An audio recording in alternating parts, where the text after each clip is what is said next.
आपके डीएम और एसडीएम के खिलाफ कब कार्रवाई होगी? चित्रा जी, उनके खिलाफ आ रही हूं, मैं फौरन आ रही हूं। अखिलेश जी, उनको बचाने की कोशिश क्यों की जा रही है? अरे आपकी राज्य मंत्री प्रतिभा शुक्ला उनको लेकर सवाल खड़े कर रही हैं कि एक महिला अधिकारी ऐसा कैसे कर सकती है, उसके खिलाफ कोई कार्रवाई नहीं हो रही है। जो तहरीर दी गई, मंत्री खुद बोल रही हैं, डीएम को लेकर सवाल खड़े कर रही हैं। चित्रा जी, मुझे मालूम है कि आप भी मेरी तरीके से दुखी हैं इस विषय को लेकर के। जैसे कि प्रदेश सर, मेरे और आपके दुख मना लेने से उनके परिवार के लोग वापस तो नहीं हो जाएंगे ना आलोक अवस्थी जी। मेरे और आपके दुख मना लेने से या अपना चेहरा टीवी पर बुझा लेने से, गिरा लेने से कि हम बहुत दुखी हैं, हम उनके परिवार के लोगों की वापसी तो नहीं करा सकते ना, लेकिन दोषियों के खिलाफ कार्रवाई करके एक नजीर स्थापित कर सकते हैं। वो नजीर कब स्थापित किया जाएगा, मेरा सवाल आपसे है। निश्चित रूप से हम कार्रवाई कर रहे हैं। जो भी पीड़ित पक्ष ने जो भी जिन नामों का उल्लेख किया, उनके खिलाफ एफआईआर दर्ज कर दी गई है। उनकी गिरफ्तारी के लिए पुलिस की टीमें बना दी गई हैं। 2 लोग गिरफ्तार हो गए हैं। मुझे लगता है शाम के आखिर तक, रात तक बहुत सारी गिरफ्तारियां हो जाएंगी। अखिलेश प्रताप सिंह जी, सरकार की ओर से बार-बार कहा जा रहा है, लेकिन हम राहत देने का काम भी करेंगे। हम उस परिवार को राहत भी देंगे, यह भी आपको हम कहना चाहते हैं। उस परिवार को राहत मिलना भी आवश्यक है, हम उसको राहत देने का प्रयास करेंगे। खामोश सुनिए चित्रा जी बोलिए सर। अपने मनभावन किस्से सुनाने से सरकारें अपना इखलाक बुलंद नहीं कर पाती हैं, एक्शन लेना पड़ता है। यहाँ पर अपनी कसीदे पढ़ लेने से क्या हुआ, प्रशासन ने जला के मार डाला 2 लोगों को। अब हमारे डिप्टी सीएम बात कर रहे हैं और आश्वासन दे रहे हैं। ये कैसी सरकार है? डिप्टी सीएम आश्वासन दे रहे हैं, कार्रवाई करके अपनी और एक्शन बताते, लेकिन कह रहे हैं कि हम ये करेंगे। ये जब आप इतने बड़े पद पे हैं तो कम से कम आप कार्रवाई करते। सबको दिख रहा है कि किस तरह से इन लोगों ने कानून को हाथ में लेकर के और जघन्य अपराध किया है। ये लोग अभी तक जेल के बाहर क्यों नहीं हैं? कैसे इन लोगों पर कौन इनको बचा रहा है? और चित्रा जी, ये सब हो क्यों रहा है, इसको भी सोचना पड़ेगा। उत्तर प्रदेश के कानून व्यवस्था में 3-4 पद महत्वपूर्ण है यूपी में। जरा किसी दिन उस पर भी चर्चा कर लीजिए कि उन पदों पे कौन लोग बैठे हैं और कितने पद लेके बैठे हैं और हट क्यों नहीं रहे हैं। क्या उनमें सुरखाब लगा हुआ है?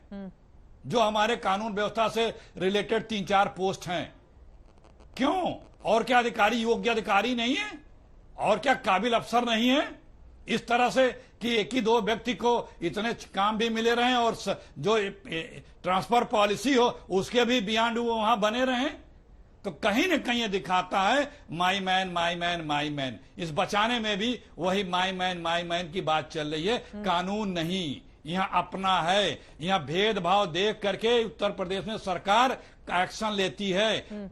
इन्हीं के बीजेपी के विधायक ने पिछले रिजीम में करीब 30 ऐसे खूंखार माफियाओं की सूची जारी की थी, सुल्तानपुर के विधायक थे, कि जिन पे आज तक कोई कार्रवाई नहीं हुई।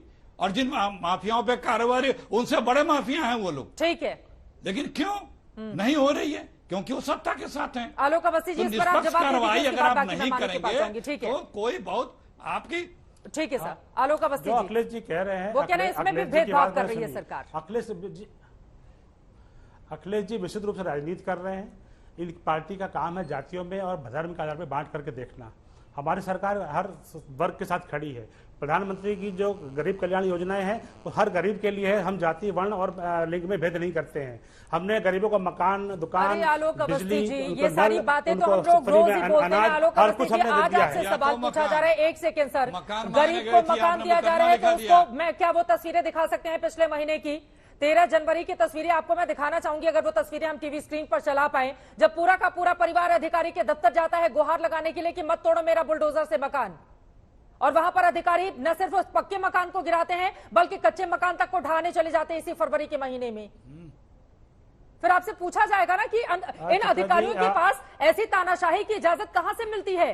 अधिकारियों कोई तानाशाही कैसे कर सकता है? उसका दिल नहीं दहलता। एक परिवार जो गरीब परिवार है, अपनी 20 बकरियों के साथ एक फूस के मकान भी रहता है, उसके मकान पर बुलडोजर चलाने के लिए मुख्यमंत्री का आदेश उसको दरकिनार किया जाता है। आलोक अवस्थी जी, और फिर जब आप कहेंगे कि हमने बहुत सारे मकान दिए तो सब पूछे जाएंगे ना, मकान अगर रहता तो ये लोग जिंदा क्यों जलते? आलोक जी, आपका सवाल सही है चित्रा जी।